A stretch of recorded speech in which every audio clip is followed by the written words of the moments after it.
G'day guys, and welcome to the very first episode of Hayes Homestead. I just thought I'd do this quick introductory video to explain who we are and what made us buy this place. Also, why this channel is going to be different from other YouTube channels. We'll do a little tour of the homestead because there's 56 acres of overgrown, neglected farmland here, and then the exciting stuff, of course, all the projects and everything that we will be getting up to, all the videos that you'll get to watch and enjoy, seeing us grow, make mistakes and learn from them, and then turn this beautiful place back into a profitable working farm again. So if that sounds like something you'd be interested in watching, stick around and let's get into it.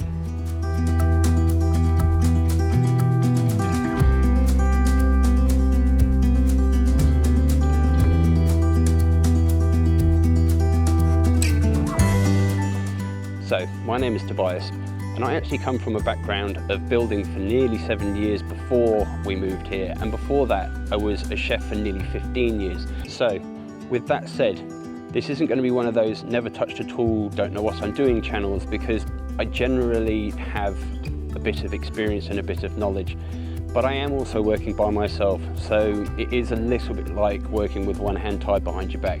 With that said, let's move on to the next bit. So what made us buy this farm?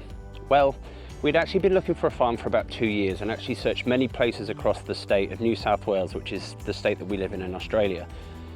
And after that search, we had been renting about 30 minutes up the road, and it just so happened that we saw this place come up while we were looking for places to live, because we knew our daughter was imminent and we wanted to be living somewhere that we didn't rent when we had the baby, because it was a better security for us. We'd moved so many times in the last few years prior to buying this house. We actually didn't stay in a single place for the whole 12-month tenancy for I think the last 4 rentals that we had, and because of this reason we knew we needed to get out and get into something that we owned, or the bank owns until you pay them back. So we've been looking, and then when this place came up, because it's 56 acres and it had been neglected for nearly half a decade, we knew that we had a bit of leverage. Because the block is overgrown, for a lot of people this might seem like a lot of work, and well, quite frankly it is. But my partner and I live at home full time, and this is now becoming my full-time job. There are projects that are coming up which I'm hoping to actually monetize, so I can offer a service to people, so I can afford to stay at home and keep doing the renovation, keep putting these videos up for you guys, so you get to watch us grow and transform this stunning piece of the country into something incredible, profitable, and of course a working farm, which is what it was really meant for. Moving back to the sale of this house, like I said, 56 acres of overgrown, dilapidated bushland. It was a deceased estate and the kids have been using it as a weekender for quite some time, but I think some of the kids wanted their slice of the pie after the parents had passed away, because they also wanted to put deposits down for their own houses. Because this place had been neglected for so long, I think it was scaring a lot of people away, which actually gave us the edge to negotiate a better price, which we did, and we ended up getting a fantastic deal. So just a reminder to people out there who are looking for similar properties, have a good look, know where your leverage points are, have a look at what maintenance needs doing, and use this to your advantage. Check the contract, get a lawyer to check your contract, and just double check. See if there's anything in that contract that you can use to your advantage to ensure that you actually get the best price possible, because there are places of this sort of size available out there that can actually be more affordable than you think. The guide price may be a guide price, but if you have leverage, you can definitely bring that down.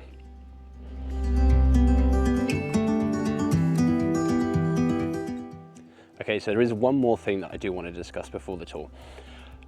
It's about the whole off-grid discussion. So for us, off-grid is actually not too far from achievable, because we are currently on rainwater for all of our water needs, plus we have bottled gas on one of the cottages, and the other cottage actually just uses the electricity for the oven and the stovetop. So once we get solar, then that will actually really effectively be us off-grid, because we don't even have waterways because we have septic.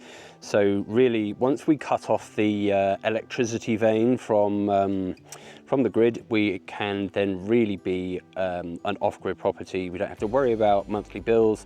We can just focus mainly on the normal stuff: mortgage, internet, and the project's here, you know, getting into the fun stuff.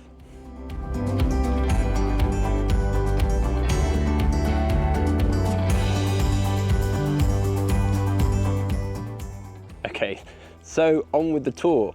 Here we are up in the main holding yard, I guess you can call it. So we have a couple of sheds. So we've got my big workshop just here, and then there's a barn just here, which is really for machinery storage. But there is an exciting little project going on in this bit a bit later on, where we're actually going to turn that into a home gym and hopefully a sauna is the plan. We'll have to see how that turns out. But it's just one of those things. I like to go to the gym sometimes, you know. It's a great release for me, even though I do work on the land, which does typically keep me fit, even though my body shape does not really suggest that. I still would like to be able to get back to the gym, which is something I just enjoy. So watch this space just here.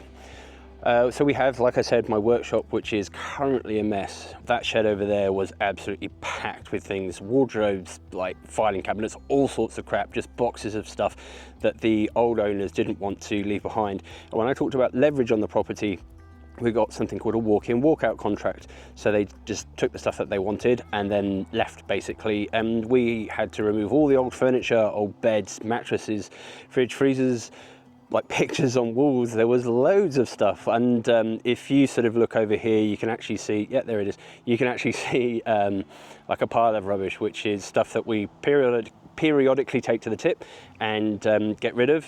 Some of it is just scrap metal, which will actually get collected and hopefully maybe make a tiny few dollars from all the steel that we'll get rid of. So on with the tour.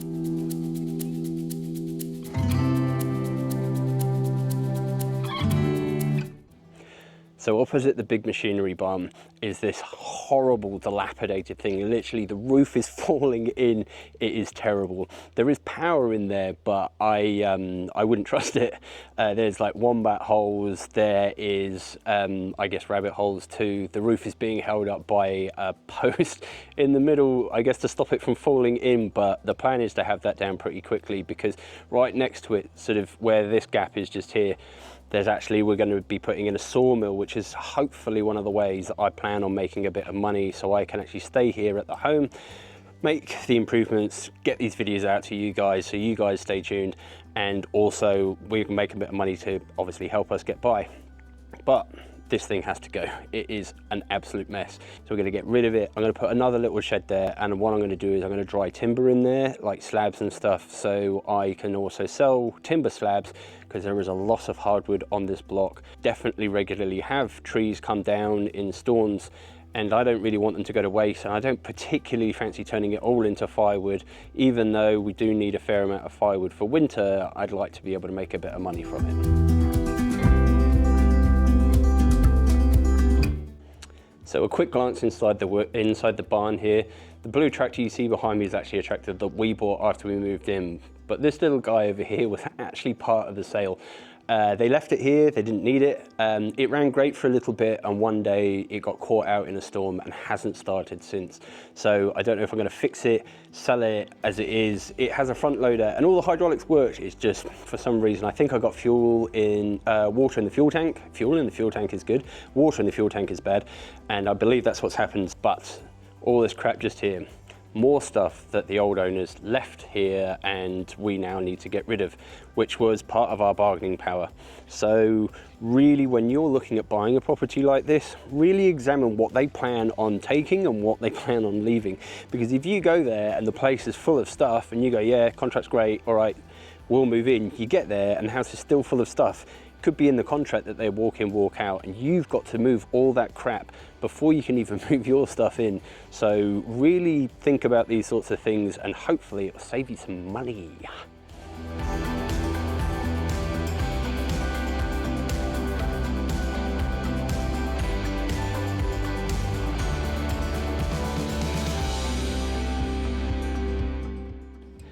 Okay, so here we are at the chicken coop. Now, I'm not going to take you in and show you around in this video, because actually I guess this is a whole series by itself. I had to actually build this thing in about 2 weeks because when we moved in here, there was a situation where we couldn't have the ducks and the chickens in together, so the ducks were actually inside the second cottage, living inside, which is really not ideal. I mean, we would let them out in the garden during the day, but honestly, they're so loud, and we really needed them in a home of their own because that's just, they need that space. So I threw this together after demolishing the old one, and then I sort of painted it afterwards. It's still not finished, although inside is definitely weather tight and the girls are very happy. I still have a fair amount of work to do on it because I really want to put water, running water and power and everything into here, so then they've got maybe a light or something to keep them warm in the winter at night time, because it actually does get very cold here. It can get down -2, -3, which I know to some people isn't that cold, but to here it feels cold. It feels cold.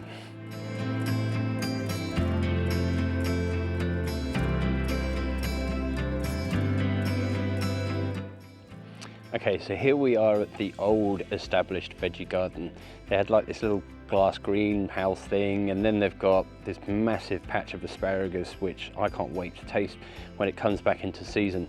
But unfortunately, it really has been let go. And quite frankly, I would prefer to move the veggie garden next to the chicken coop, which is one of the plans that we've got coming up for the winter time, so we can get ready to grow in the spring, start getting some of our own veggies together and start producing some really delicious food. So the plan for this right now, I'm not entirely sure, maybe an orchard or something would be really nice. Some fruit trees growing up in here close to the house, because actually the house is just behind where that fence is just there.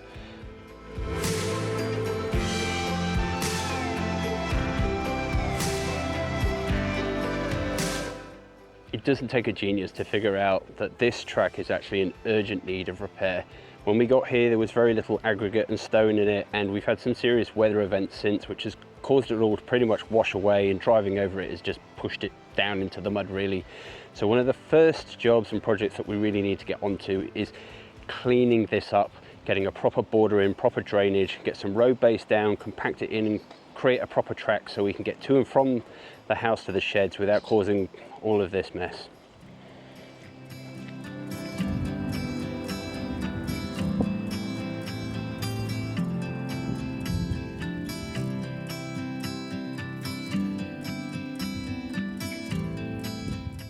So moving on from the veggie garden behind me, we're now in what we call the cottage garden, so to speak, and it's broken up into two parts, a front and a back, much like a conventional garden. So this is what we classify as the front of the garden, and if the pile of branches behind me wasn't evidence enough, we've actually already done a little bit of work in here and chipped up a load of stuff through summer because it was, I mean, in dire need of attention. I've done something, I believe it's called crown lifting, but if I'm wrong, please tell me in the comments because I really enjoy learning this sort of stuff.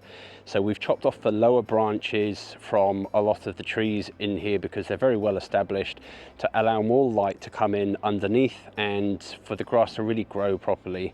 It also allowed us to get the mower in and out a bit more efficiently because there was just branches all over the place. I couldn't really get in here to mow properly at all, and at one point I was even trying to use an electric push mower to try and mow through some of it.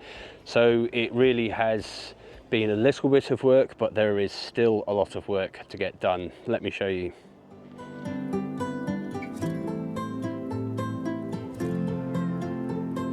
So still in the front garden here, right behind me, as you can see, there are these aviaries that have been left. There's this sort of tin one that I believe I could probably just move with the tractor, but there's another one behind that's half on a pad, half on the dirt. There are posts drilled in, and I think that's probably going to be a big job just to get that out by itself. The big one, unfortunately, is actually right in front of our bedroom window, so as soon as you open the curtains in the morning, it's pretty much the first thing you can see, so it'd be quite nice to get rid of it.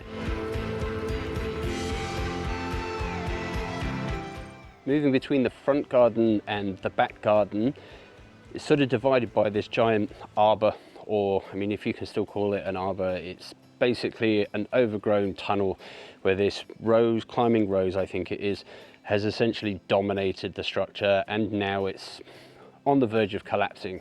So one of the main projects that we're going to have to get on with as well is getting this all cleaned up. I really want to save it because The flowers are gorgeous, and when it was flowering in the spring, it looked absolutely stunning. All these little yellow flowers all over it. It did look really nice, but if we can take care of it and get it back to a more manageable size so it doesn't make this whole thing topple over, then I think this will probably be a really great project in itself. If anyone has any tips on how to prune this or save it so then I don't end up hacking it to pieces and killing it, I'd love to hear from you in the comments. One of the last parts of the tour that I'd like to get to, which is a great segue into the next bit, which is obviously our upcoming plans and all the projects that we want to get done here. If you can get over the really disgusting garish colour on the house, you can actually see that there are two houses here separated by a covered breezeway.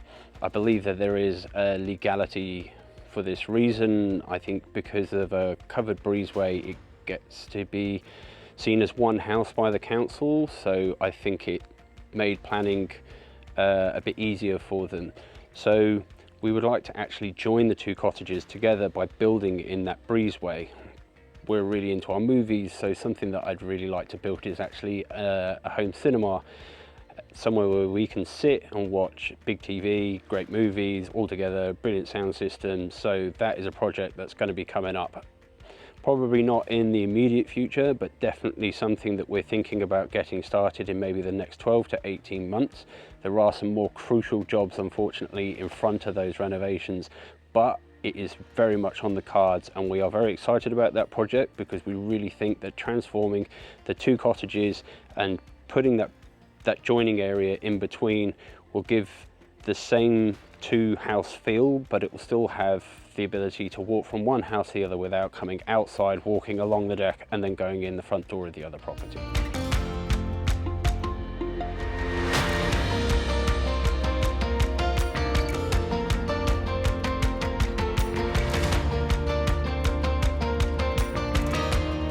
So what can you expect from the imminent videos on the channel? Well, it's coming into winter here, and there are a lot of maintaining and managing jobs that I need to do on the block to basically get ready for the next summer, which really is slashing and getting rid of a lot of old, dead, dry wood to make sure that it doesn't impose any sort of fire risk next summer. We had a wet one this year, and I'm worried that maybe next year it won't be the case, and we could be in quite a lot of danger if we actually don't get this under control. So really, some of the main things that will be happening over the next few videos will be getting this fence out and all the other fences, trying to clear up some of the dry debris and getting this into something that looks a little bit more pretty.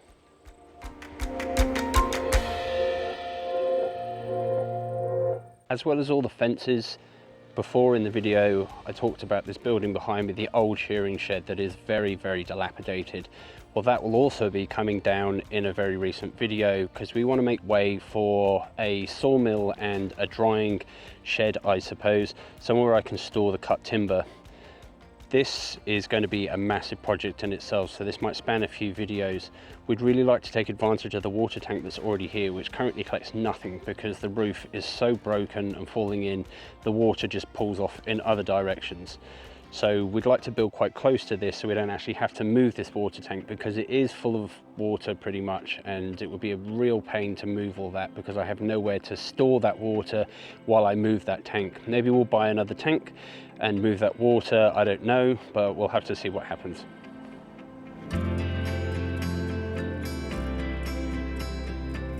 Another big project on the list over the winter is to get in our raised garden beds and somewhere where we can start planting and growing our own food, because one of the off-grid dreams, as it were, is to be self-sufficient in as much as possible, and that includes growing as much as your own food as possible.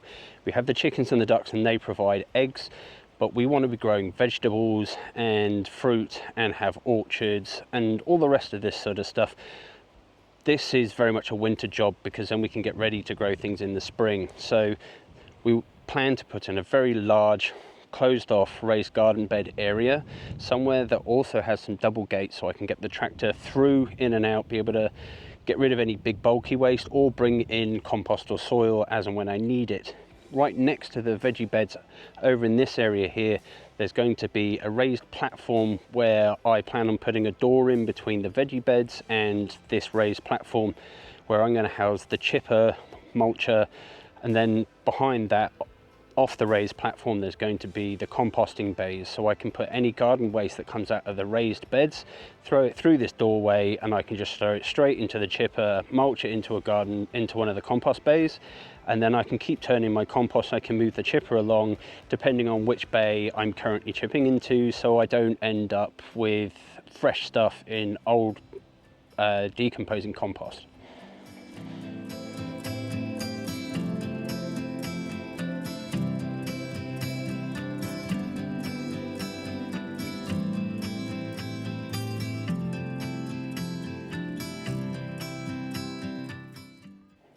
So there is one other project that we've already started, sort of, which is this office space. So we'd like to actually renovate this space, turn it into something that we'd be really happy to sit and do the editing and any other sort of work that we have to get on with.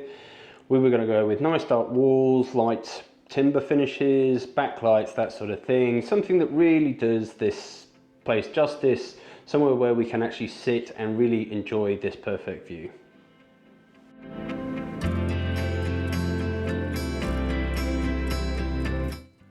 Something I am looking forward to is actually getting rid of these really ugly light switches.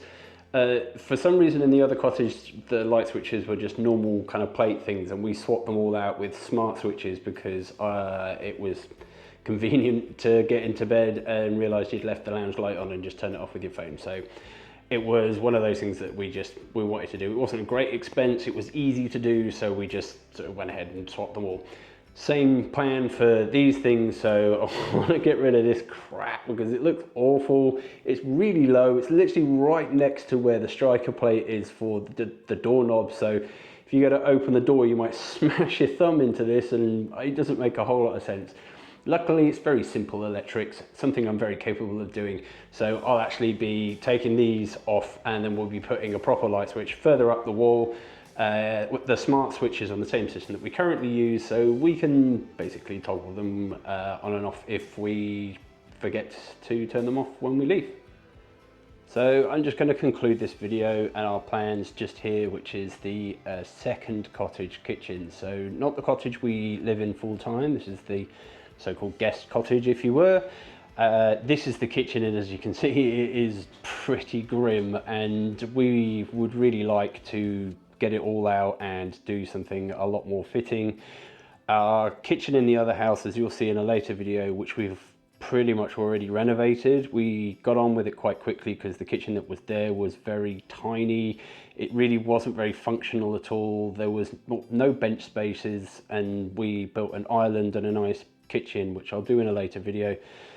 We'd like to do something quite similar in here, but maybe a little bit more modern, different style, because we've gone with timber with like brass fittings and blue in the other kitchen, and we want to do something that's a bit different in here, so the kitchens don't just look identical and you can go into the other kitchen and really feel like you're in a different house.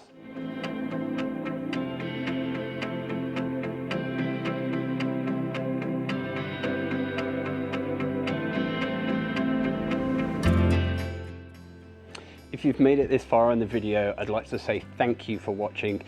And if this is something that really feels like you would be interested in watching, or if there's something in particular that you'd like to know about that I probably haven't mentioned in the video, I'd really like to hear from you in the comments. Just let us know.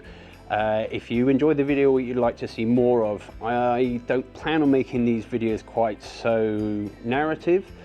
I would like the videos to be a little bit more of me getting on with some work and you seeing some actual progress rather than me just talking all the time. But I wanted to use this opportunity to explain to you what it is that we have planned for the future, so then you guys can stay tuned and really get behind us and support us in this channel and let us know what you want to see so we can provide more of that for you. So thanks very much for watching. Please stay tuned. Like and subscribe if you'd like to stay up to date, and hit the bell notification so you keep up to date and notified when we launch a new video, which we're hoping to do every week. They're not all going to be this long. I'm trying to keep them to 10 minutes so they're in much more manageable chunks, so I can do a video a week and you guys can stay up with regular updates and get to see the progress as it's happening. Thanks very much for watching. Catch you later.